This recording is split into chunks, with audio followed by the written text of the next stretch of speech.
Okie dokie. It's Saturday morning and Oh, we are live. we are live. Hey, good morning, guys. Happy Saturday to you guys. We were just typing that, or I was just typing that up in the chat here to say hello and see who's here with us and where you're watching. Yeah, so Hey, we're Sean and Allison McManus, Spoken Garden, if you don't know, and we're live every Saturday at 9 o'clock, usually. And today we're going to be talking about mulch, just in general, and like the uses and what kinds that we like. And yeah. so that's what we're talking about today. But first off, what else is going on? I know what's going on in your garden, where you're living. Please let us know in the chat where you're watching from and how it's how it's going today for you. Most important thing right now for both of us, because we got up late. We did. We woke up late, you guys. Tea and coffee. We literally just ate breakfast like 10 minutes ago, and we're like, go, go, go. Yeah. So here we are. We might still be waking up a little bit, but that's what coffee's for. Like actually my first cup of tea today, which usually I've had one by now. So, yeah. But I feel pretty awake. Good. So, Oh, hey, Saturday, look who's here. Tracy and Valerie. Hey, guys. People. Okay, so good morning. Tracy from Lacey is here. Hi, Tracy. Hi, Valerie from Kent. Kevin. Kevin from buddy, Oahu. yeah. Woo! Probably a beautiful morning in Oahu. I know, man. So we're so glad you guys are joining us. Thank you for being here. We've got budget gardening. Budget gardening from New Hampshire, Zone 5B. That's fun. 5B. So winter sowing jugs are sprouting, says Valerie in Kent. That's awesome. Super cool. Woo! Would you believe we still haven't done ours yet? We haven't started it. We literally haven't had time. Part of it's been, some time stuff, some travel stuff, and we've been really busy. So we spoke at the Tacoma Home and Garden Show a couple weeks ago. We're speaking this next week at the Northwest Flower and Garden Festival up in Seattle. So we've been really putting in the time and getting ready for that. And so that's where a lot of our time has gone. And it's been a lot of fun getting these presentations ready, but we feel kind of like tunnel vision a little bit. You've probably been that way if you're on a big project, you're working on a huge project, and it's just like, wait, we didn't do that yet. So we're like, we're just going to wait and sow all our seeds after the show. Yeah, we want to give them the attention they need and stuff. And, the other thing we also been getting ready for is what's called the Authors Talk Gardening event coming up on March 7th. I'm glad you brought that This has been put on by, was it National Garden Bureau and Garden Communicators International? And what it is every spring and then every fall, so there's 2 a year, these two organizations, NGB and GCI, they put on these book parties of 4 authors, and they promote their books, of course, but they talk to the authors, and you get to be a part of that if you want to go get signed up. It's completely free. It'll be on March 7th. We belong to both of those organizations, National Garden Bureau and Garden Communicators International, and we know a lot of these authors, and we've been interviewing them to help promote, we've been interviewing them to help promote this event and to get the word out about them, so about these authors. So we've been actually working a lot on that. So we want to plug that because it's going to be really cool. Did you say it's free too? I said it's free. Like a free and webinar. And you've got the. Did I get the bit.ly right? So MAR24 book party. I haven't typed that out yet, so I wanted to double check before I put it out to you guys. I can't check it on this computer. This isn't my normal computer. I think that's it. Hey, so the link is going to be in the chat, and go ahead and check it out. See if you want to join it. Again, it's completely free. It's an hour long, hour-ish, maybe a little over an hour. There's breakout sessions at the end of it or on the tail end of it to talk to each author. So each author goes into their own Zoom room, and it's over Zoom, the whole thing. Each author goes into their own Zoom room, and you get to talk to them and ask them about their book and specific questions on the topic of their book and about them. So anyway, so wanted to plug that because we haven't plugged that yet. Yeah, and it's like one of those things. We all love talking about gardening, right? So why not? I mean, this is another event to talk about gardening, and all the gardeners are so like enthusiastic and passionate about what they teach. It's a really fun time. You can pick up little nuggets of information here and there from everybody. So the link is in the chat now. It's on March 7th. But I have to pause really quick. We're talking about Costco in the chat here. So cool. Costco. We gotta think about this. Okay. Tracy from Lacey was saying that Costco has summer bulbs out already in those packages, the Longfield Garden ones. Yeah. Didn't we see them when we were at Costco the other week? I think we did. Yeah, and that was in the Tumwater Costco, Tracy. We saw glads and dahlias, and there was some lilies. Yeah, it was Longfields. Yeah, cool. All right. So, Budget Gardening Vita Loca over in New Hampshire was saying they're not out yet. They just It's a little too early for anything more than seeds. For Which, the zone. It cracks me up that Costco has those out already because it's way too early to plant any of those, obviously. But it's fun to think and hoard them, right? we all want more bulbs and. It's funny to think about it too, because bulbs, at a point in history, was that the 1600s? I think it was the 1600s. The Dutch were using them as currency. That's a really. It was the daffodil. No, it was the daffodil. Dahlia. I thought it was tulips too. Oh, it was the tulip craze. Yeah, I was thinking tulips and daffodils together. But so I mean, they were using them as currency. So if you think about it like that, hoard your bulbs because maybe someday you'll be able to barter with them. I don't know. Isn't that crazy? That's a really interesting story from history. So it was. Yeah, it is. Keep your bulbs, keep your seeds. We're kind of in the point of like we've been talking to you guys. We're still kind of organizing, getting things planned out here in our zone. Well, I almost said 8B, but I guess I keep forgetting we're 9A now. But we are just within probably 6 weeks now of our what's projected to be our last frost date. We're just within 6 weeks. March 21st. March 21st, right? Yep. So it's coming up quick, and there's so many seeds available to start now indoors. So that's really exciting to think about. I know. We can't wait to start ours. We just literally haven't with this flower show coming up. We're going to be gone all week, and so. We don't want to start the seeds and then not keep them watered and make sure they're going through the right germination process. So after we get back, we're going to start them. But hey, I saw in the chat, Real Jingy's here. Hey, Real Jingy. Good to see you, buddy. Real Jingy from Oregon. We forgot to mention last time that you had said you moved to Oregon. So. Oh, okay, cool. Yeah, or maybe we talked about that. I don't remember. I don't remember. We're really excited you're here, Real Jingy. Yes. And also, let's see, I missed Pibgorn. Pibgorn is here as well and said good morning in the chat. So I want to make sure we said that out loud. Yep. Okay, so wow. This is awesome so far. Thank you so much for waking up with us today, or if you're watching the replay. Like Sean mentioned earlier, we decided to talk about mulch today because it's not like the sexiest topic to talk about. Not at all. It's not really like, flowers, pretty colors and whatnot, but it's one of those unsung heroes in the garden. I think, right? Yes. Well, it's something a lot of people don't think about as being a huge benefit to their garden. Some people look at it and go, well, yeah, I'll mulch because of one thing or another.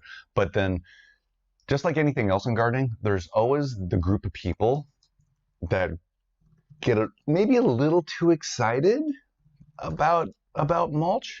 There are some very passionate mulchers out there. I'm trying to say it really nicely. I'm picking my words here. Mulch is one of those things. It's similar to soil in that there's people that are extremely passionate about it. Yes. You can only use one kind. Everyone else is wrong. That kind of thing.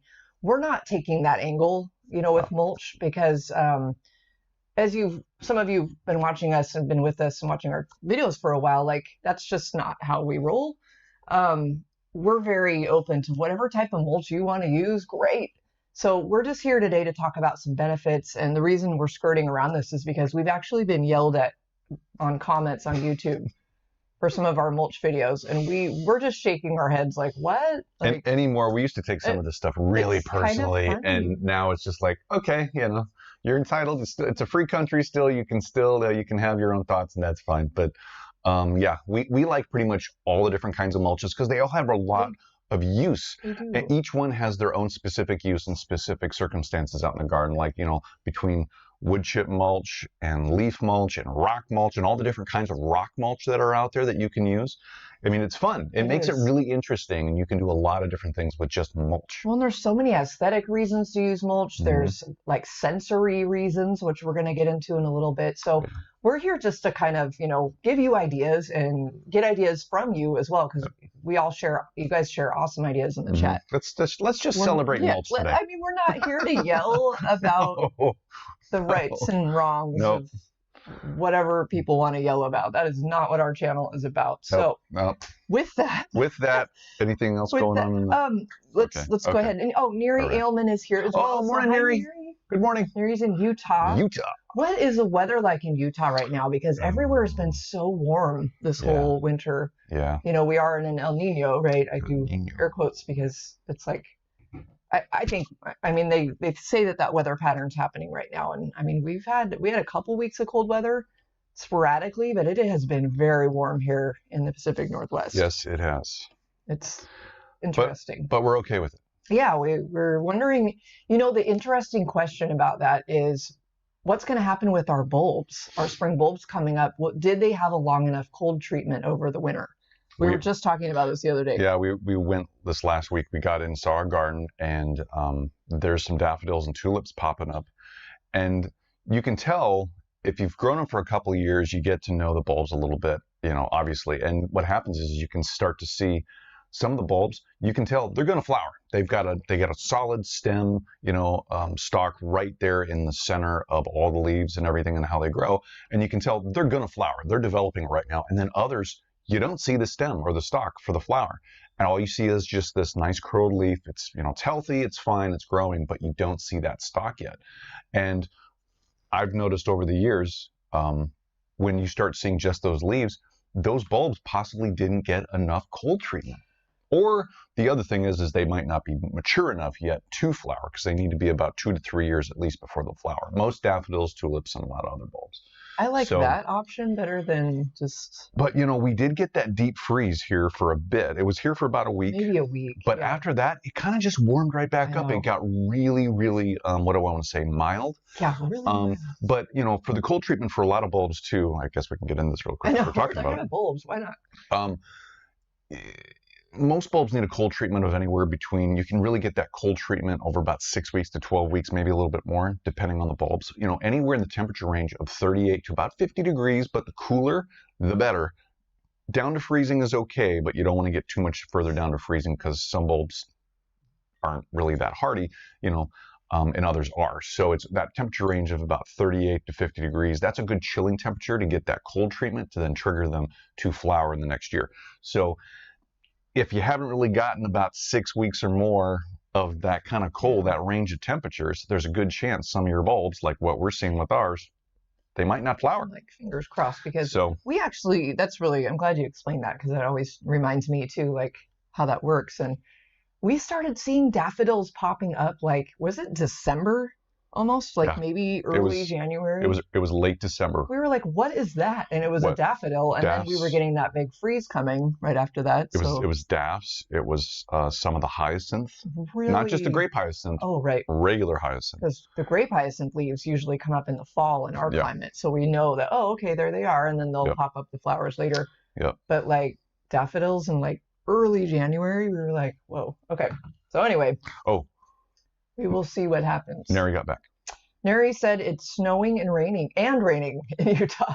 Sounds like our weather usually in the winter, but yeah, snow and rain, But okay, Neri, awesome. Okay. It's like a little bit of snow, but I know we all hate driving in it. But according to this, then Neri, if you have any bulbs in that area, they're getting a little bit of that cold treatment right now with that snow and rain, because that's cold enough, within that temperature range. So that's good.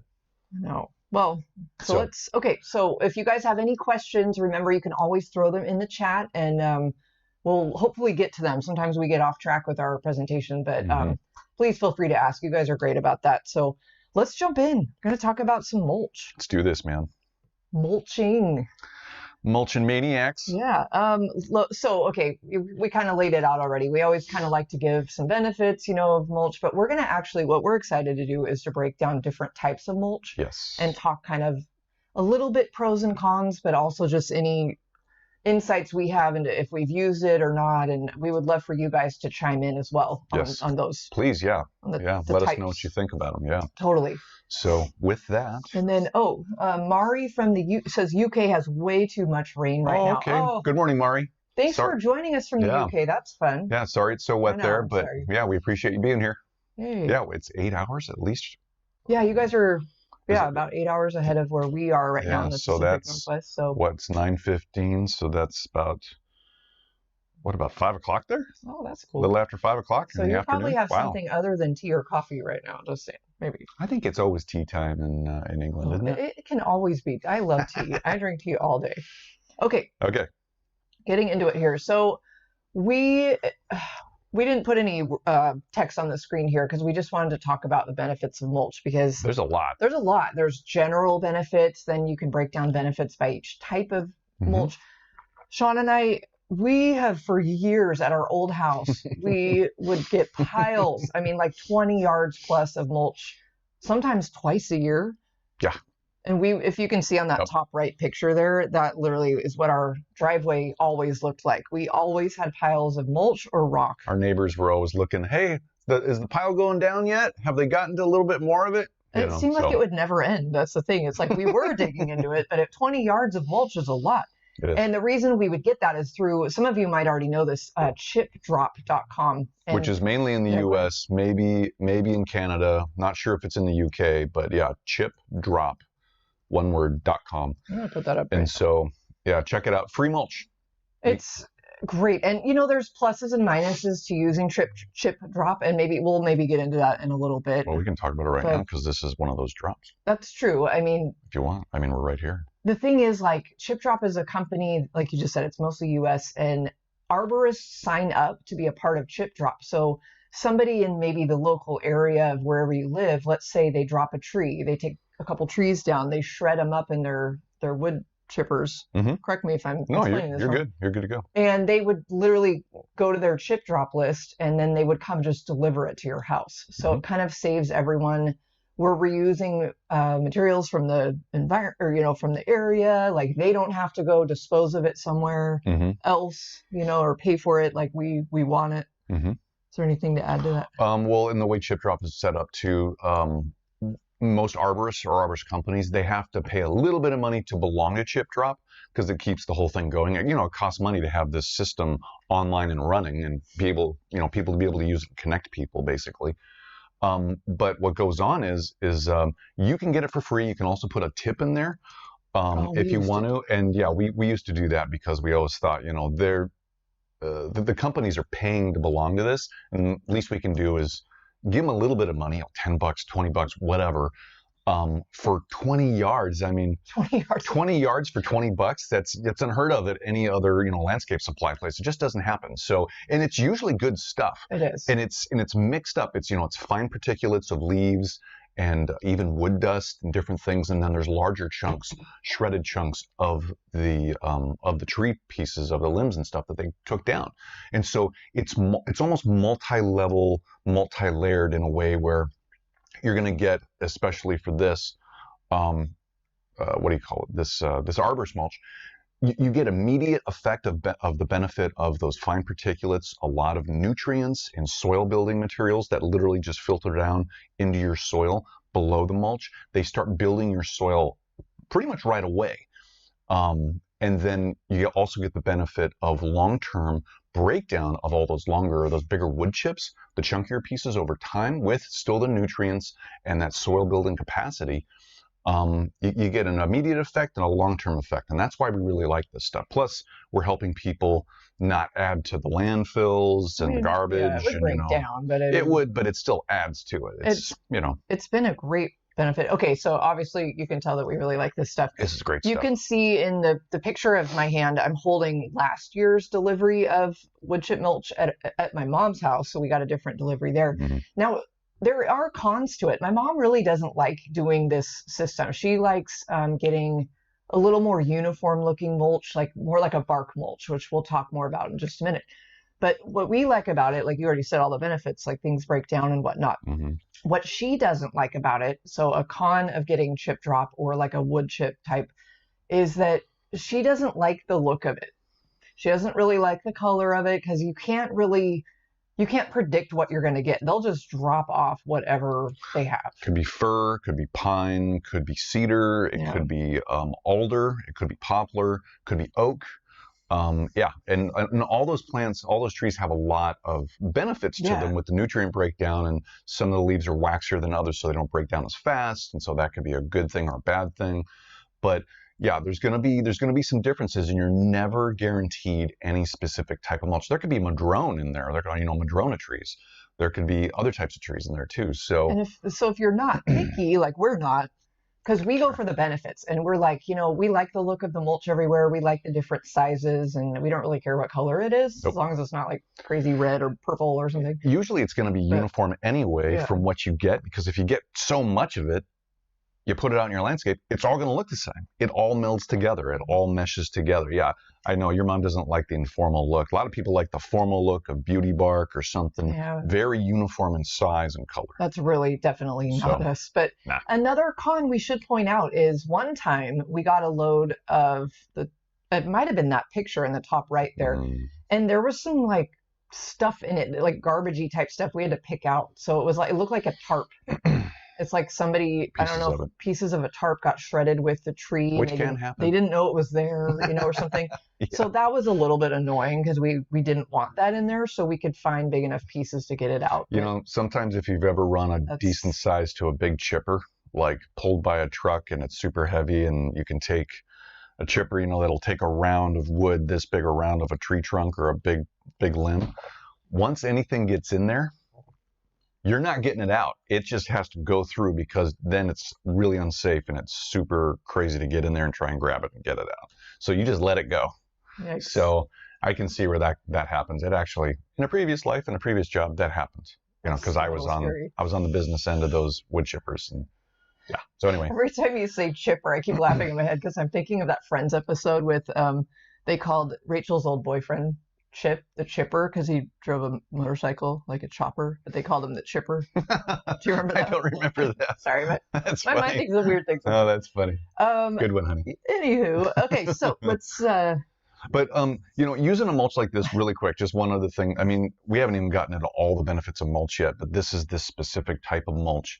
This mulch helps you build your soil, especially if you just have really clayey soil or even really sandy soil and it doesn't have a lot of organic matter in it. This type of mulch, when it breaks down, either immediately after you put it down and it starts watering and all those particulates get down into that soil, or even over time, it helps put more soil structure, more organic matter into those soils, and it helps with drainage. It also helps with soil water holding capacity and nutrient holding capacity. So, and we can get into a little bit more of that if you want to later, but I mean, there's a lot of benefits to this type of mulch. And other mulches have that benefit too in different levels, maybe not as much as this. So, and if we could hold on this slide for a minute, a couple things going on in the chat. Cool. So let's pause here. Pause. Mari from the UK was wondering, since there has been so much rain, they said, what would be a good mulch to kind of like, not, they mentioned the smaller plants have been drowning. So like there's so much, it's just flooded basically. Yeah. So what would be a good mulch, Mari's wondering, for, really keeping that drainage at bay, not drowning plants? So mulch, so just to back up a little bit too, it's a really good question, Mari. I know, it is. Mulch is definitely used on the soil surface. It has a look, it has a function, it does insulation, it helps with erosion of, from rain or even soil, from surface water runoff, from erosion. It does help with soil drainage, at least from the top part where you put it on, but it can help over time if it's a wood mulch and it breaks down, or if you put on a mulch like a really fine particulate type of either rock or even sand, it will filter down if your soil will let it. If it's not super hard clay, those particulates will filter down eventually into the soil below over time with gravity and water, and that will help with your soil drainage around your plants. Now, if you're looking for a really immediate effect of drainage issues and you want to get the water to just drain away faster than just like, let's say, over a couple weeks or, a month or maybe even a year, excuse me, coffee and food. What I think you should do, Mari, is think about channeling some of the water in your beds away from your plants and get it and try to get the water to drain away from your plants a little bit faster. If they're standing in water right now, mulch right away isn't going to take care of that total problem. It won't totally take care of that water standing around your plants right away. So definitely put down maybe like a rock mulch, like a pea gravel or river rock mulch over time. That would be good, and that'll help the surface water at least move a little bit, but it sounds like you might need to work on even just drainage for your plants to move that water away. And then channel it around, and you can put little drains on the side of the lower parts of your beds. Just dig down a little bit lower. Doesn't have to be that low from the surface of the rest of your beds. Dig down just a little bit, maybe not even an inch. Put some rock in there. if you can, or something that will help channel the water, and then take that and then go around the perimeter of your bed. Channel it somewhere else, into your lawn, you can channel it possibly into another bed that's a little bit drier than usual, doesn't get enough water, or you can channel it into the street or maybe a drain, but sometimes that can be a little weird with the city and municipalities and laws and stuff.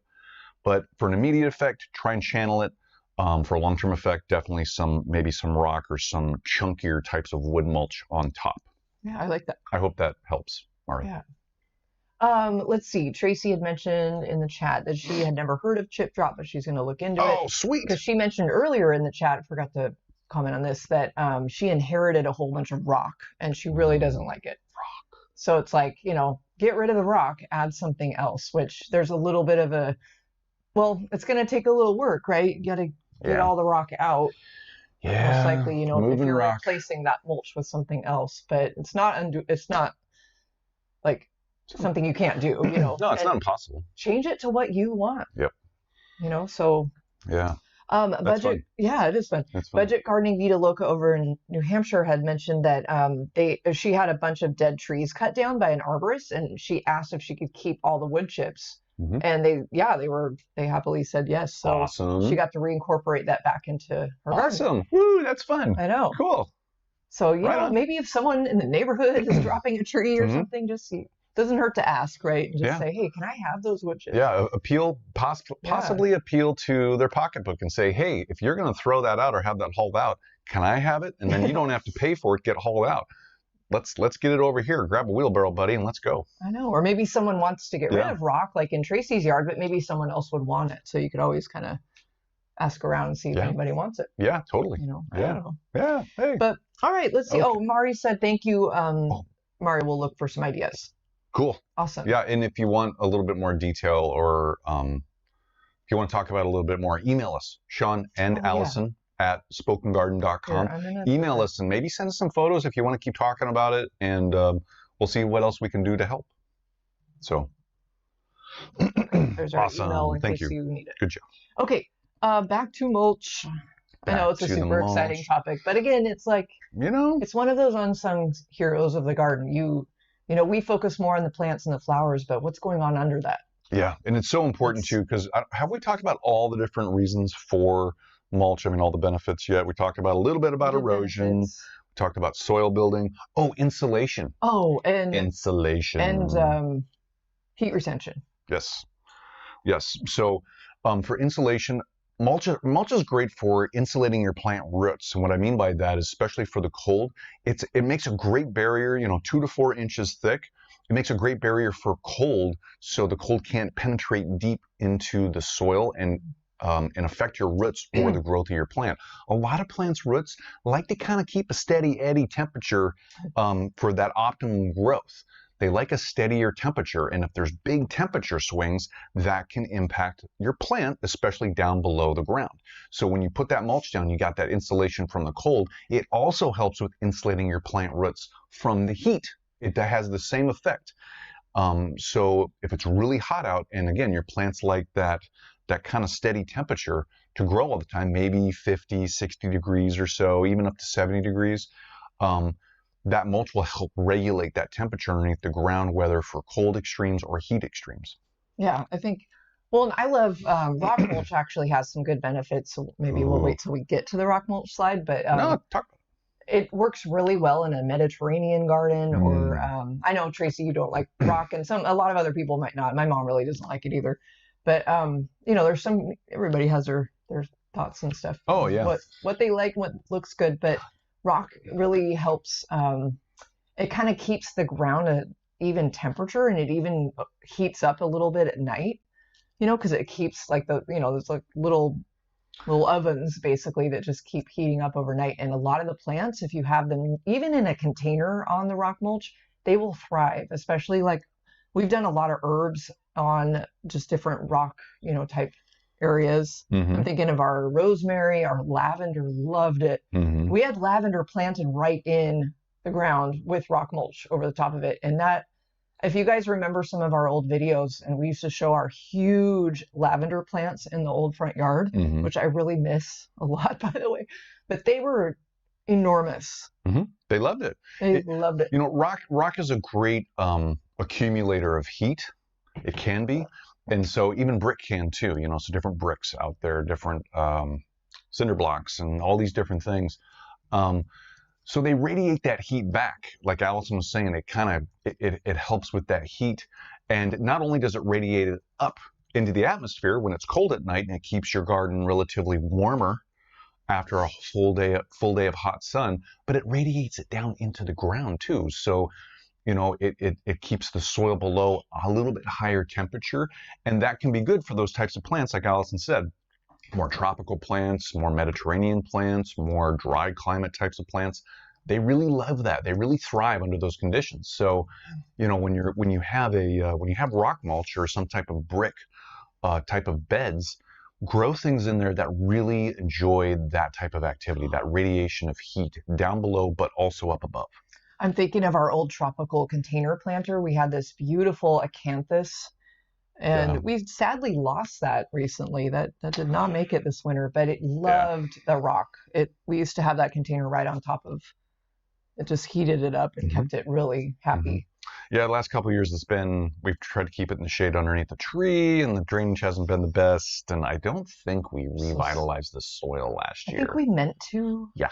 I'm really sad. I loved that plant. But it's okay. We don't know. It might come back. I know. I'm like, hopeful. Yeah. Real quick, really good question from Neri. Well, first of all, I want to mention Valerie had an awesome find that she scored on the Facebook Marketplace. Oh. She found free gorgeous wood chips from a stump grinding, and she's like, "Oh, I'll take them." Yeah, great. And so she was able to fill in an area in her backyard. Woo! Good job, Valerie. I know, that's a good find.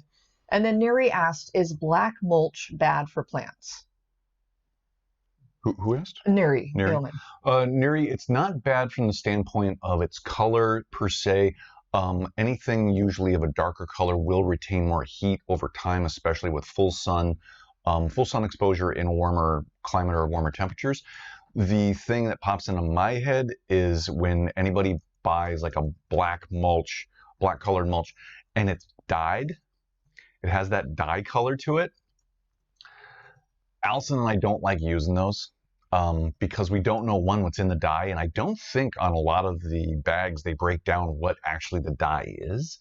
You know, even if it's a naturally sourced dye, it can still have a negative effect in your garden at certain concentrations, right? Because that dye, and the reason I'm saying this is because over time that dye, it literally gets washed away. It can. And so there's paints and different things you can add to this mulch to recolor it, you know, do all this stuff. So we try to steer away from any dyed mulches out there because we don't know what it's going to do in our garden, even if it's just flower gardening, but especially for vegetable gardening. You know, it's too much of a crapshoot for us. So, but if you like that type of mulch, there shouldn't be a problem from the standpoint of the color just in general. So, yeah. So, good question. Sorry, we're talking about cherry trees. Okay, so cool. Jujubee2407. Good morning, Jujubee2407. She's super excited because she's about to head out to her. Apparently, her husband said, "Hey, you can pick out any plant you want for Valentine's Day," and she's like, "Really? Okay, I want a 4-way cherry tree." You know what? He sounds like a nice guy. I know. You know what? I love that. I know. He sounds like a nice guy. He does. And so I inquired because I'm like, well, I kind of thought I might know. She said 4-way cherry tree. I was like, what exactly is that? I said, Sean might know, but I don't. And she mentioned that it's a grafted cherry tree. Oh, okay. It's a cherry tree grafted with 4 different kinds of cherries. Oh, awesome. Good choice. Hey, when your significant other says, go get whatever you want, that's what you do. You get a cherry tree with 4 different kinds of cherries grafted to it. Good job. That's awesome. Well, she was saying he'll choose his words more carefully next time. I love that. Oh, that's hilarious. Oh, that's so funny. I can't wait to hear more about your tree. And then she mentioned that she uses organic wood chips over the top, or she has some. Awesome. Ready to mulch over the top. So. Awesome. I'm excited for that cherry tree. That sounds awesome. Woo! Now, exciting. I have to mention, I'm not a big fan of cherries, like to eat them, but I think they're fun to look at. And I love how they attract so much wildlife. Yes. We had a beautiful, really old fruiting cherry tree in our backyard. And I don't think we could get to faster if we had, or if we had time. They drew in the squirrels, the raccoons. I mean, everybody loved that tree. So yes, they did. Good morning, Mark. We just Mark's saw your here. comments. Good morning. Great to see you here, man. If I you know what? I like the way Mark thinks. $500 minimum limit. Come on, happy wife, happy life. Yeah. Well, yeah. It's kind of like, can we go to the nursery and can I just buy everything from Proven Winners that they have? Like just everything. That'd be, yeah, I know. So, okay. Maybe we should, what? He meant like a small $8 plant, she said, but she's like, nope, you said tree. Yeah. Yeah, us guys need to choose our words sometimes really well, and sometimes it happens, sometimes it doesn't. Yeah, and it's okay. All right, let's get moving on we haven't even got into our slides yet, but I love all these comments, you guys. These are really fun. Okay. Oh yeah, getting in the slides. Okay, so getting back into some mulch, we kind of covered the benefits of wood chip and arborist mulch, so I don't know if we need to talk too much more about that. We got some good examples here, though, on the screen of just arborist mulch or wood chip mulch, and you can see the chunkiness and the variety in the size. It's not uniform whatsoever, and there's different colored pieces. There's different. I think the wood chip, the chunky stuff up here on the screen, it's a mix. It came as a mix from an arborist. They took down a couple trees. It added up to about 10 to 20 yards, and they dumped it. We were happy to get it. There's even needles in there, it looks like, so that's cool. Yeah, so we have examples here, center in the on the screen there. Excuse me, for that picture is a hellebore, and so we mulched around the hellebore in a ground bed. And so for ground beds, super awesome, just like we were talking about before. Wood chip mulch has all these great benefits in a ground bed. For soil building, insulation, cuts down on soil erosion. That does all these different things. It's really great stuff. Then on that lower left picture there, we put that same mulch into a container. It does exactly the same thing in a container. It's just in a container. So, but it has all the same benefits in the container. The only thing is that it does insulate the top of those roots in the container, but being a container outside of the ground, those roots in the container are exposed to heat and cold. So if you have a plant that really likes that regulated temperature all the time for their roots, and I think, come to think of it, I think hellebores like that regulated root temperatures. Yeah, that's. And then I think hydrangeas do too. There's a whole bunch of plants that literally like just a specific range in the soil. They're very persnickety, we'll say about that.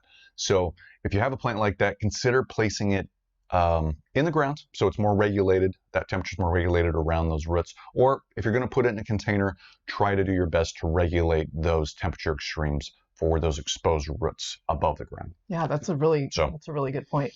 Yeah. I was just remembering that Lenten rose in that picture was so beautiful. It got really big and loved its home right there. Mm-hmm.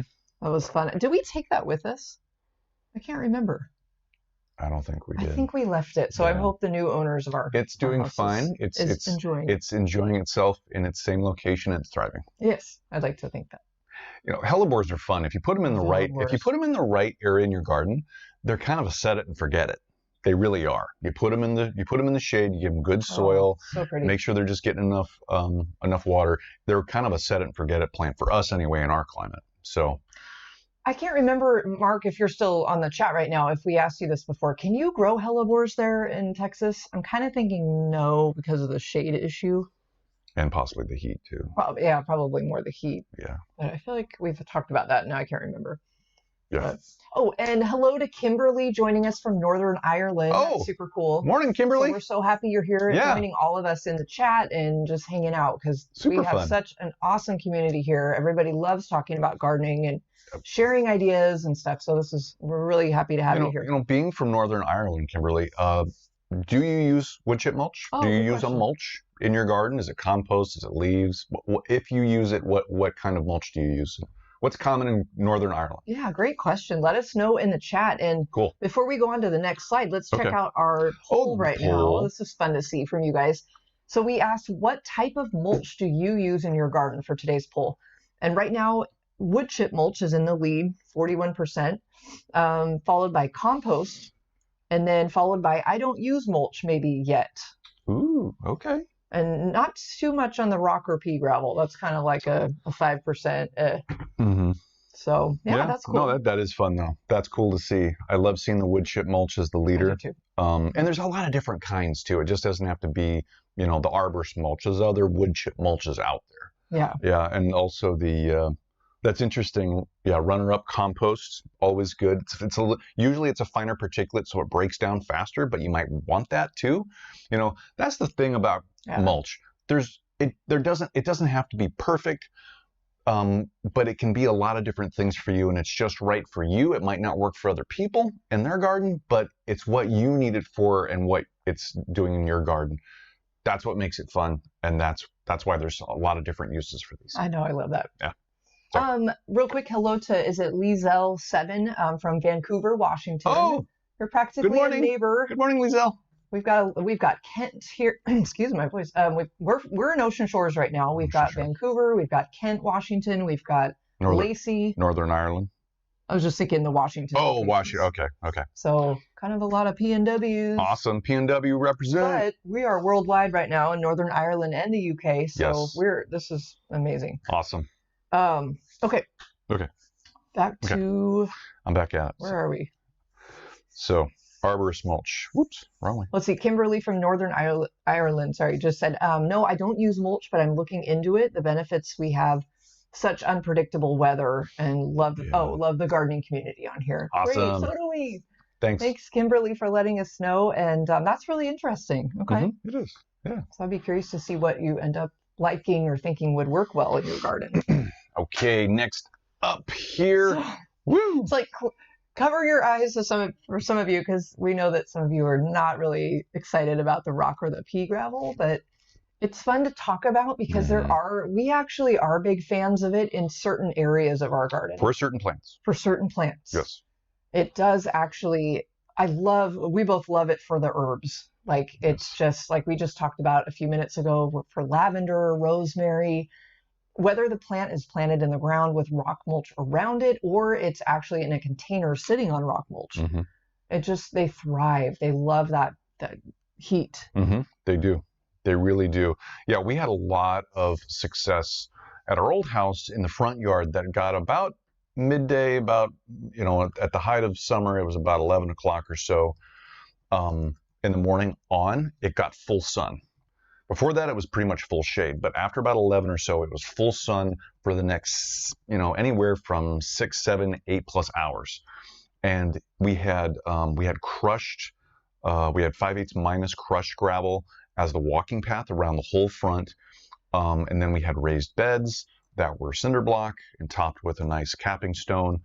And then across, that was on one side. If you're looking at the driveway, house is right here.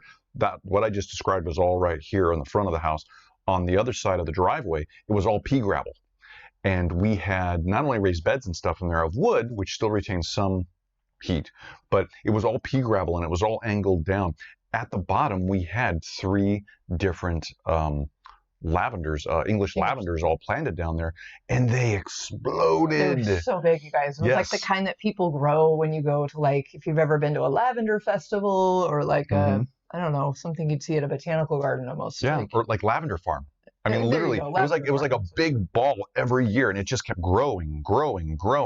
And so pretty, the one reason I think it really thrived down there is, one, it got a lot of the draining soil, the draining surface water underneath, because it was angled and it was lower than the other parts of the property out to the road. So it got a lot of water that just drained down that way anyway, but it was growing in underneath that pea gravel. There was more gravel, and then there was just a heck of a lot of sand. It wasn't like soil like you'd think, it's got a dark color to it. There's a lot of fine particulates. There's organic matter in it. It was mostly sand. That plant thrived in there. It loved it. It was amazing. And we barely ever fertilized it. No, we never fertilized it. We always forgot. We're like we mean to fertilize type gardeners, but we always have good intentions. If it's not sitting out in front of us, we're often going to forget. We have been on schedules in the past, and that does help. But okay, so thinking of rock mulch and pea gravel, other benefits are something Valerie actually just mentioned in the chat is something we totally agree with. she was mentioning that it can add some really cool structural kind of interest, you know, design-wise. Definitely. What we love about it too is the sensory experience. You might not think about it, but when you walk around on rock mulch, or I guess this applies more to like if you have it as a pathway, but you could have it, you know, we had spots of gravel everywhere, but that crunching sound, you know what I'm talking about? Like, well, it's each footstep. It's just like such a sensory thing. When you're in a garden, you're here. It's like you don't, you know, when you're out in the garden, it's a huge sensory experience anyway, right? You're looking at all the sights, the smells, the feels of the different flowers or leaves. You don't often sound maybe with the wildlife, which is amazing, but that textural, that kind of crunchy sound, I don't know. I think that's such a cool benefit for. Well, you can feel it, yeah. If you're wearing the right foot material, if you're wearing sandals or some type of shoes, you can feel every footfall. You can feel that, and it actually gives a different sense of where you're at. It changes. It can change your whole perspective of where you're at in your garden and what you're doing. So yeah, totally agree. I totally agree. Yeah. Real quick, Tracy said this looks like her whole backyard. She's like, oh. Yeah. She mentioned she's been thinking about going on to Facebook Marketplace or someplace like that and seeing if somebody wants it. So sure. Yeah. Somebody will want it. Somebody will get a good use out of it. You bet. Real quick, Peter is here from Denmark. Oh, so Peter. Good morning. Good morning, but I don't think it's morning in Denmark right now. I think it's kind of later night there. But hey, thanks for being here, Peter. I know. This is great. We're really happy you're here. Let's see what else is going on in the chat. Liesel7 said my marigolds did well in pea gravel. They grew really well. Awesome. Yeah. Awesome. That's cool. That's good to know, because sometimes, you know, you're never sure if like the stalk or the root or the plant, what am I trying to say? You know, the base of the plant will get like fried by the rock mulch, because that's another, you know, consideration. Yeah. Yeah. Let's see. Valerie mentioned she has 5/8 minus gravel. That's what we use in a lot of spots too. So gravel in trail areas. In trail areas, love it.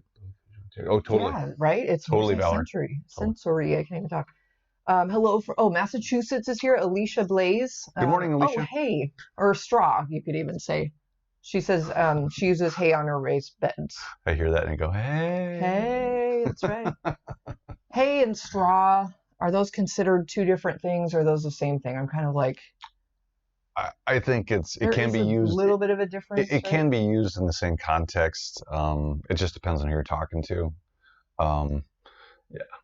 Yeah. One might have a different texture than the other, maybe, but again, it depends on who you're talking to. But yeah, you know, that's a good mulch. Yeah. I think, are we going to talk about that? I think we are going to mention that in just a minute. So we'd love to hear some of your experiences with it, because we don't personally use that. We've tried a little bit of it, but it kind of blew away. So we want to hear from somebody who's actually had good practice with it. Yeah. So totally. We'll get to that in just a minute. Yeah. Really quick too. I don't know if we mentioned this, but rock mulch, pea gravel, it's great for if you get a lot of rain, kind of like what we do out here, and you're on a hillside. Yeah. If you're on a hillside, or you know, just in an area where it either accumulates or there's a lot of runoff of water, rock is great as a mulch because the water just literally just flows through it. It's great for drainage. It's great for erosion control.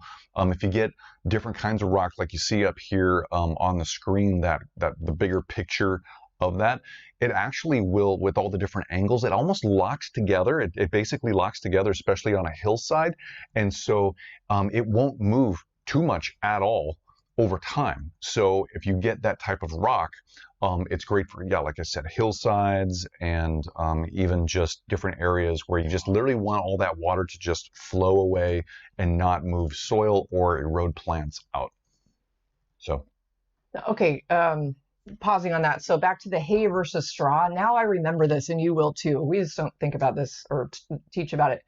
Jujubee2407 said, hay has seeds and is animal feed. Straw is virtually seed-free and just the stalk. Oh, okay. I remember we were trying to do, remember when remember when we got that big straw bale and we were going to plant in it? Because people were like obsessed with planting in it. But why did we get that? I can't remember. I don't know. We picked it up at like, I can't remember. One of those like fun little farm and feed. It was like Wilco or something. Yeah. Thank you. I was trying to say Winco, but I knew that wasn't right. We picked that up for some reason. Well, I think we bought it when we were writing our book, and we wanted, I think we needed the straw for a picture. Oh, okay. And then we wanted to do something with it and experiment with it. And at that time, that was a big kind of fun thing. But we never did it, and we heard that it didn't work anyway. But thank you for explaining that. Yeah, thank you. That helps. Thank you. Yeah. Mark said he's doing some serious seed starting this weekend. So this is a really fun chat going on right now. Awesome. Okay, so back to mulch. Back to mulch. All kinds of. Oh, here you go. Here we go. Well, here you go. Here's our next slide. I forgot. Yeah. So straw mulch, which again is something that Sean and I don't have experience with. This is just around here we get enough rain, we get enough wind too, though, that I mean this mulch, it just kind of moves around. It moves too easily in our landscapes, even in flat areas. We get so much rain, it literally it floats too easy. I'm just going to say that with too much water, it'll just float and it just kind of moves around, and it doesn't stay put. And for us, we want a mulch that literally stays put. And so this just doesn't do it for us, but it is useful in different gardening situations. Well, I know a lot of organic, well, not even organic, just vegetable gardeners use it to, cover their raised beds over the winter. They use it in a lot of ways, maybe even just as a pathway. If it's in a protected area, I can totally see that. Yeah, and definitely like raised beds surrounded by trees or a fence close to a house where it doesn't get that wind whipping it around all the time. I can definitely see that. Yeah, definitely. So a couple of you in the chat, it was Alicia, Blaze, and Liesel have both mentioned they've used chopped straw in their gardens. Okay. So we'd love to hear from you guys. What are some experiences? Are there pros and cons of straw mulch that you could share with all of us? We'd love to know. Yeah, definitely. Yeah. Yeah. So we can kind of circle back to that if you guys have a minute to let us know, and we can always go to the next mulch type. Okay. So leaf mulch. Leaf mulch. Oh, leaf mulch is so fun. This reminds me more of like a fall type of mulch where, all the leaves are falling, obviously, and you just kind of like maybe rake them up and put them back into your beds and let them just naturally break down, right? Mm-hmm. No, definitely, yeah. And these are great because it depends on the plants and what kind of leaves they are. But the waxier the leaves, the longer they're going to stick around, and the slower they're going to break down in the landscape. The less waxy they are, the faster they'll break down. You'll get those nutrients, and you'll get some of those finer particulates as they break down faster down into your soil. Leaf mulch, you get some winds whipping around. Yeah, it kind of moves too.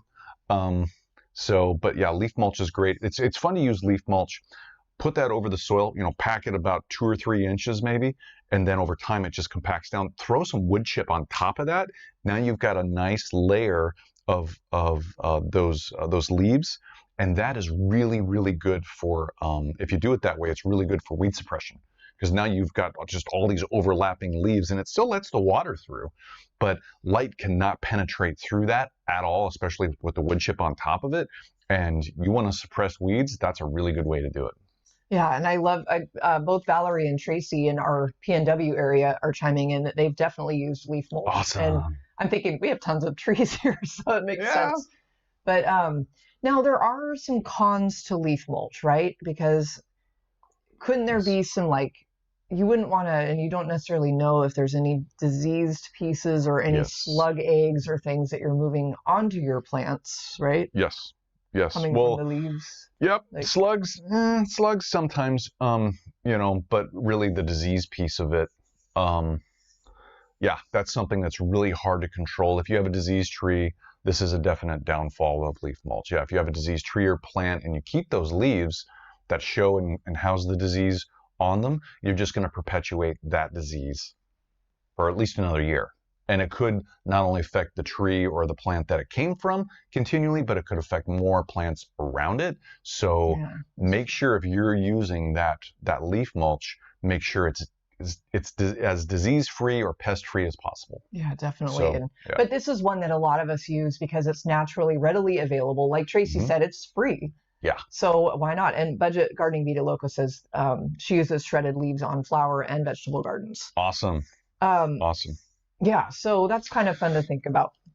It is. And something that I ran into when I was working up in Seattle is people would pick up the leaves from like the street that fell in the street, and they would start using them in their gardens. And that's okay to do, but realize too is that when you're using that material from the street or from the water gutters. It can have different chemicals and stuff like oils and coolants and stuff that drip out of the off the vehicles. And if you take that from that area and you put it in your garden, you're going to bring those chemicals and stuff into your garden. So just putting that there, because we tried to do that a couple times and it didn't have a really great effect on the grass or anything. Yeah, I wouldn't think so. And we were fighting it and saying, we don't want to do that. It's bringing all this stuff. And the higher ups like, no, do it. It's like, okay, fine. Yeah, and you're like, nope, never again. Yeah. So anyway. But those of us that have it coming from our trees naturally in our yard, I mean, that's a great way to just reincorporate it back into the soil and let it break down. Or like Valerie mentioned, some of it went in the beds and the rest went into compost, and it's almost broken down now. So you know what we used to do? That's really cool. Yeah, it is. And what we used to do too is at our old house and that old job, when I was doing that work, that landscape work, we'd blow or get all the leaves out into the grass. If the grass needed to be cut, we would literally cut the grass, but we'd take the leaves and put them over the grass, cut it all up and shred it all up. And now we're adding nutrients and soil building over into the grass, into the grass soil. And that helped make the grass healthier too. I forgot we did that. That's right. Yeah. Okay, so circling back to the straw mulch kind of idea. Cool. Liesl7 mentioned that she agrees about the wind and just that kind of lightness blowing away and whatnot. And she only uses it for grow bags and raised beds, but she uses wood mulch for in-ground. Interesting. See, okay. that's great. Thank you for really sharing cool, that Thank you. with all of us, because Sean and I literally use wood mulch for everything. We use it for containers, raised beds, in-ground beds at our old house, and soon to be at my mom's house. We're making an in-ground bed that we'll be documenting and showing you guys. We use it so much because we have a lot of it. We also have piles and piles of it. Did we tell our mulch story about the chip drop? Not yet. Well, we had it earlier in the show. If you guys were here, we were talking about chipdrop.com, where you can order and have delivered a free pile of mulch, wood chip mulch, from a local arborist in the area. It's a great way to get free mulch. There's pros and cons to it, but really the pros outweigh the cons, because we've been using it for years at all the different gardens we've had. One time though, and you can track it on an app. They'll let you know, oh, there's a delivery on the way, and it'll be there in 10 minutes or whatever. We were not home when they delivered, and they didn't deliver the actual whole pile in the correct place. They, instead of putting it in our driveway on the tarp that we left out for them, we left literally a bullseye. It was in the notes and directions for them, for what we needed them to do. And we left them a bullseye of a tarp on the driveway, right? Yeah, big tarp. Huge tarp. This is where we went. This is so funny. So we were somewhere out in town in Tacoma or wherever we were, and they delivered the whole thing. And we were like, oh, great. We got home and they delivered it in the middle of the street in front of they were blocking mailboxes. And we got home and we were like, oh my God, we had to move 20 yards of mulch before the mailman came, which was probably within a half hour. We moved it within an hour. We moved 20 yards of mulch. I'll never forget that. We were like, it was really hot and it was literally in the street. Cars had to go around us. We were waving at complete strangers. And so Allison was still, when we had a lot of traffic, Allison would still be doing the mulch. I'd be directing traffic because it blocked half the road. So I had to stop one side of traffic to get the other side to go. And then, that was fun. It might have been closer to 25 yards. I don't remember, but it was a lot. Oh, yeah. So be ready for that with chip drop. Just make sure you give them a good place to put it that's not in the way. Otherwise, you'll be moving it all in one day like we did. Yes. We got it into our driveway and then, dispersed it over the next few weeks. But that was a fun memory. Okay. Good stuff. Okay. What do we have next? What is next? I think it might be bark mulch. We're shrinking, or we're not shrinking yet. Hold on. Sorry, guys. Let's see. So Valerie says, there we go. Talking about the huge maple leaves in her yard and putting them, leaf mulch sounds better than laziness. I like that. That's funny. Good one. Yeah, and Tracy has a huge oak tree. So I love that idea. Oh, compost is next. So compost, which, let's see, at this point in our current poll, is still in second place. Awesome. 29% of you said you use compost, which is great. Yep. Compost has so many, beneficial value. I can't talk all of a sudden. So much beneficial value to it. More tea, more tea. coffee. Yeah, it does all the things that other mulches do as far as weed suppression, insulating roots from hot or cold temperatures, improving soil drainage, adding nutrients to the soil, helping with erosion a little bit. Most composts, I'm making up new words today. Most composts are more finely ground. They're more broken down. They're a finer particle or particulate. So if you want to use compost to help with soil erosion, either from rain hitting the plants or the soil and moving things around, or water moving over that area and eroding that way, it's not going to help that much for that because of those finer particulates, those finer particle sizes. It'll move with water. It has a higher chance of moving with a lot of water than, say, a rock, obviously, right? Or wood chip mulch. But it does still have a lot of great benefits. And I guess one of the cons is it doesn't help with soil erosion as much as some of the other ones. Also, as a con, it will compact That's true. sooner and easier than, say, a larger particle like chunked wood chip mulch or rock. This type of mulch, compost, will compact easier and faster than those other mulches. But it's still great for low foot traffic areas or just around plants, especially for that uniform. A pro is definitely the uniform texture and color that it'll have. Most composts do have that as a mulch, and that's really great if that's what you're looking for. I know, and I agree with Mark. And compost is great to use, but he said compost is what I use under the mulch, not actually as the mulch. And see, another great use for compost is that too. Yeah. And so, yeah, if you multi-layer, that's awesome. A lot of people, what they'll do is they'll take the compost, mix it into the top 1 or 2 inches of soil around the plants, but don't go right up next to the plants because you don't want to disturb those roots. But yeah, mix it in, and then cover with the wood chip or your rock mulch or whatever you're using. Yeah, and it works really well. I know, I like that. Yeah. Neri had a question in the chat. Are playground chips good to use in the garden? Yes, they are. Good question, Neri. And from my former life, I know, I was thinking of that. I had a lot of experience using EDF or engineered wood fiber playground chip, not only for playgrounds but also for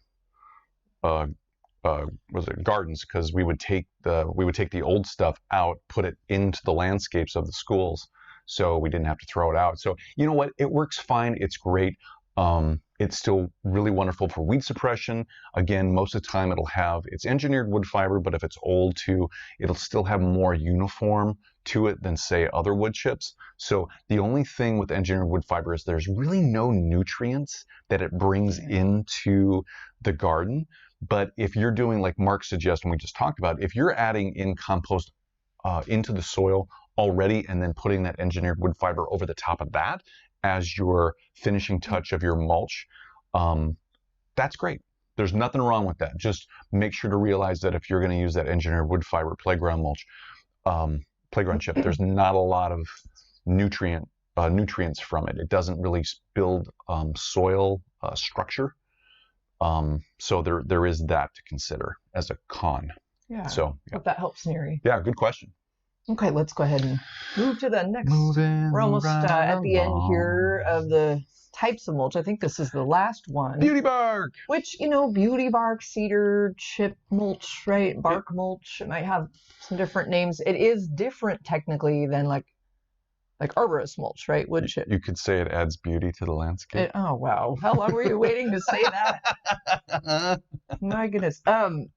So this is like your, I don't know. I don't mean to be disrespectful to anybody that uses this, but this is the type of mulch I think of that's bagged up at like Home Depot, right? It's just, it doesn't seem that natural to me because a lot of them have dyes in them because they've made them a certain color. Nowadays they not do. All of them. They never used to have a lot of the dyes. It actually was beauty bark. It was cedar bark mulch. And so nowadays, there's alternatives to that where they're dyeing. They put dyes into. Kind of like that reddish one in the background there. Yeah. Yeah, it's just, if it looks fake most of the time, it's going to be fake. But I mean, beauty bark does have its place, and there's different chip sizes. There's the fine ground, it's almost like a dust, and then there's the medium grade, which is what you see here in that big picture in the background, and then there's nugget, what they call nugget chunks, and those are literally chunks of bark, and they're like this. They can be like this big, and they're just, I mean, they're literally nuggets of bark, of cedar bark, tree bark, and they're really cool. I think it gives a landscape a totally, completely different look. They're still semi-uniform, but just realize the larger the chunk, the larger the size of the beauty bark in this case, the longer it's going to take to break down. So if you get nugget bark, you're going to have that probably for 5 or more years. You have it forever. Yeah, it lasts a long time. It will fade. The color of it will fade like most barks. The color of that chip, that mulch will fade over time. So it'll go from that bright red or that dark red or whatever color it is, it'll fade into more of a muted color or gray over time.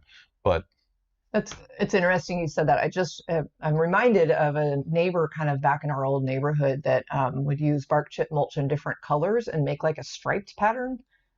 And I always thought, who was that? I was in it was in a neighborhood up behind. Oh, okay. I don't remember that. I always remember that because it really, you're kind of like, oh, that's an interesting choice. I mean, it made me wonder if it was like for some type of sports team colors or something, because they were kind of that reddish color and then a really dark color. It was very strategic. Yes. And it was interesting. So I guess if you like the aesthetic kind of reason to use bark mulch, the different colors, then that might be one that you would like. I agree with Mark. Yes, Mark. I don't like the fake look, so I agree with you, Mark. Definitely. It's just not my thing. Go cedar or natural bark too. Tracy. Yeah. Oh, the nugget bark. The nugget bark, right? They're like huge. Yeah.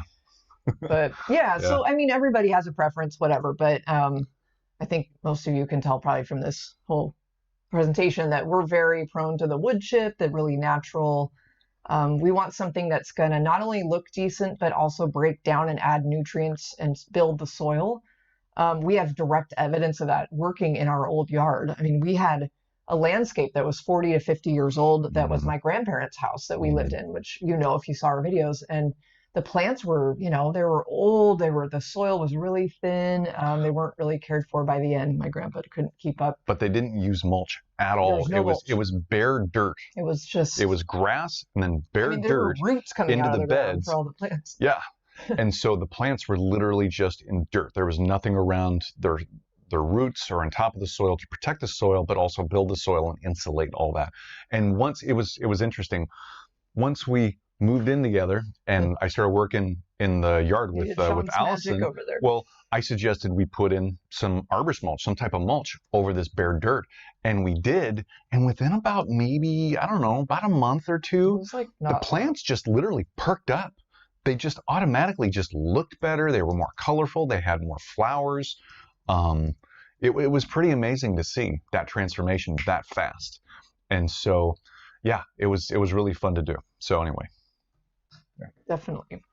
So those are the different types I think that we wanted to talk about. We've got a couple slides just from reuses. We might have already talked about a lot of this. Oh, I'm sure we have, but it's fun. It's hard to tell, but that was one of the top left picture is a beautiful old hot lips salvia, which we still have. We actually took cuttings of that plant and took those with us. I think we left the original. We did. Yeah.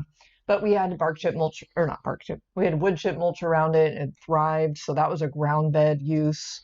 Mm-hmm. We use it in containers. We're always putting mulch in containers. In fact, we have a huge pile of mulch across the street from my mom's house right now. Yeah, she'd love us to get that moved. She really wants It's almost gone.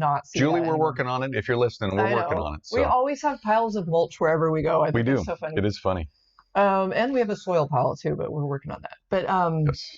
Using it for bulbs and things coming up, is the top right picture with our beautiful hyacinths. And then, do you want to talk about that bottom picture? I can. I wanted to say something about the bulbs. When you're planting bulbs, the thickness of your mulch, add that into your depth calculation, your total depth, when you're planting the bulb. So if you have 1 to 2 inches or more of mulch that you're planting down into, or you're going to add over the top of your bulbs after you're done planting them, make sure to keep that in your total depth of 5 to 6 inches for the depth of like a daffodil or tulip. Because if you plant them 5 to 6 inches down, like a daffodil or tulip, and in the soil, and then you cover it, and then you throw 2 or more inches of a layer of mulch over the top, now technically they're a little too deep. So just make sure to keep that in mind when you're doing your bulbs. So I want to say that. So yeah, so that lower left corner picture, that's yours truly. I'm moving the soil away from the base of a tree because what you don't want when you put down the mulch, and maybe you know this or maybe you don't, is you don't want that mulch right up next to any plant's main stem or growing parts, because you don't want to encourage moisture retention around that tissue, and you don't want to create a nice compact area for any bugs or critters to get into and make a nest and then hurt your plants later on. So keep that mulch at least about 2 inches away from any base of a tree or shrub or plant. And that'll really help that plant out to not only get the benefit of the mulch, but also not be impacted negatively by that mulch. Yeah, definitely. I'm glad you explained that. Yeah, let's go to the next slide. Okay. Those were just personal uses of our mulching. And I like Valerie just said, it's not hoarding if it's mulch. I'm like, thank you for saying that. That's funny. That's good. That. I like that, Valerie. Nice.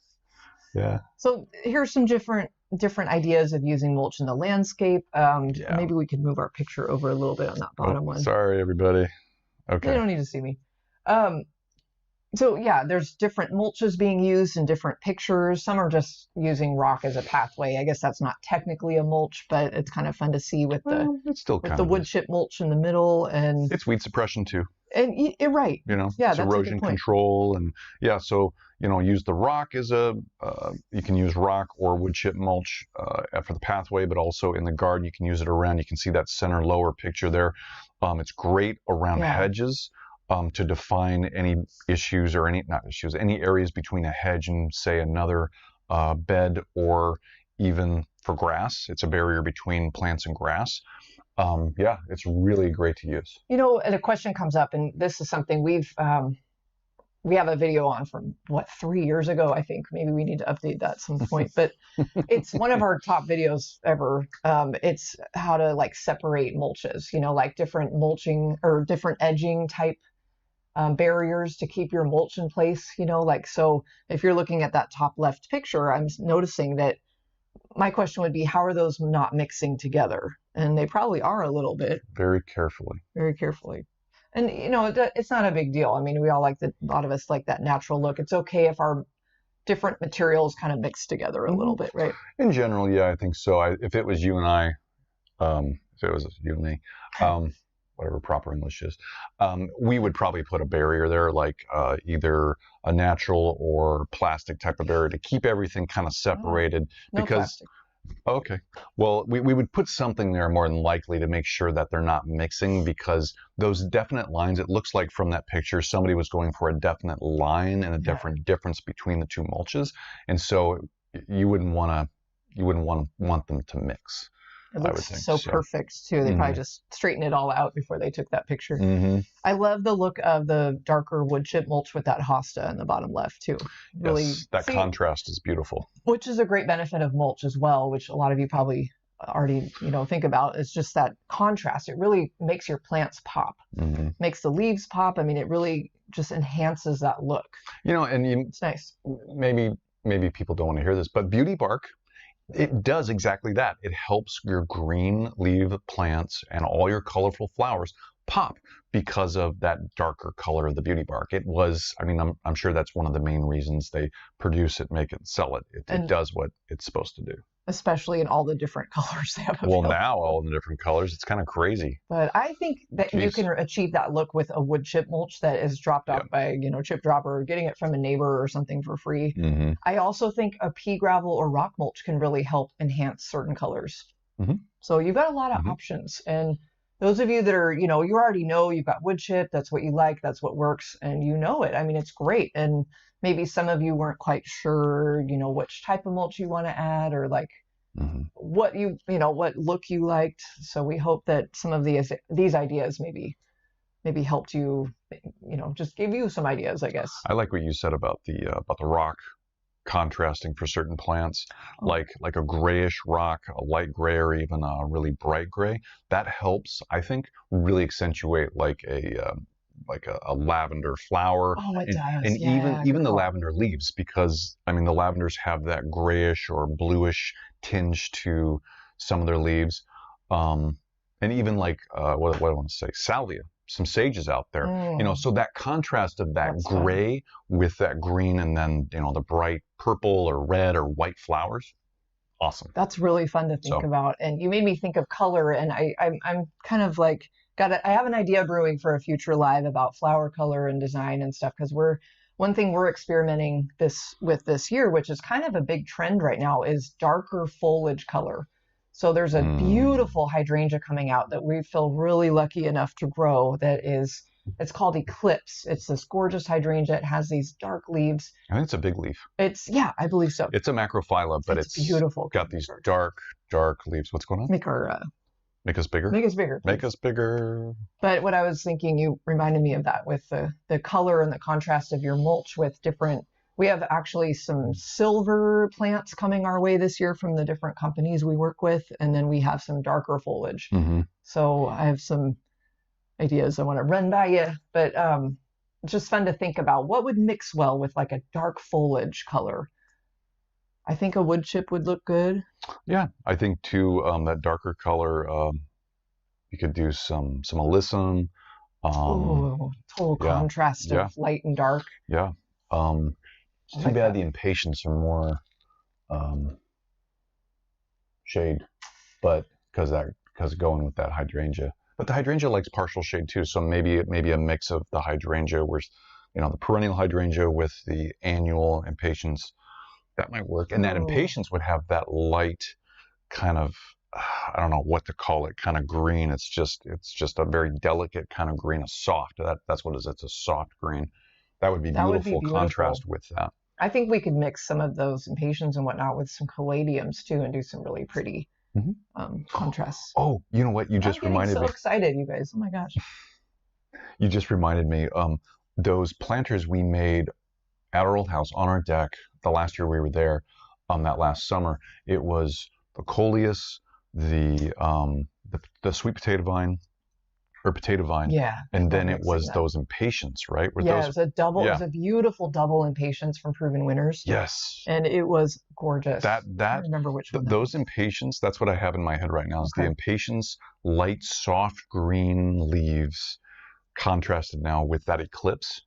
Oh, man. Oh, pretty. Beautiful. I know if you're not familiar with the Eclipse hydrangea, we are going to present that to you probably on. Maybe we'll do a hydrangea live coming up here. Can we tease a little bit and tell them who makes it and where they can go look at it? Did I not? I didn't say that yet. I don't think so. So Eclipse hydrangea is and it's Bailey Nurseries has a couple brands, but we work with them, and I think it's the Endless Summer. No, it's the First Editions Shrubs and Trees brand. Yep. They make the Eclipse hydrangea, and it's actually going to be featured at the Northwest Flower and Garden Festival coming up. They're one of the sponsors.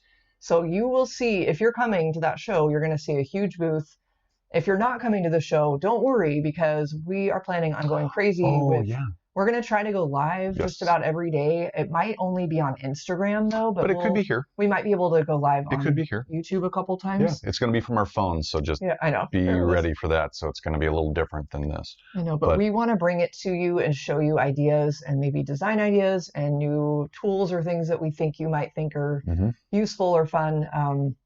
So we want to make sure that we can share the show with you, because I know we've been talking about it a lot because we're excited, but we want to make sure that you can see it too if you're not able to go. The gardens, the show gardens. Yeah, the show gardens are coming up. We're going to be there with our friends from Crescent Garden, who do the containers, but also they have a new line of furniture coming out. I know. And we're going to be at the booth with them at least on Thursday. Hanging Wednesday. Out. Is it Wednesday? Wednesday and Thursday. Well, Wednesday we're there helping out the booth, and then Thursday we're there as garden experts as part of a series they're doing. or it's a specific thing they're doing. So we're going to be there twice that week. That'll But be also, really fun. yeah, I mean, we're going to be all over the place. So, and I think we have an idea brewing.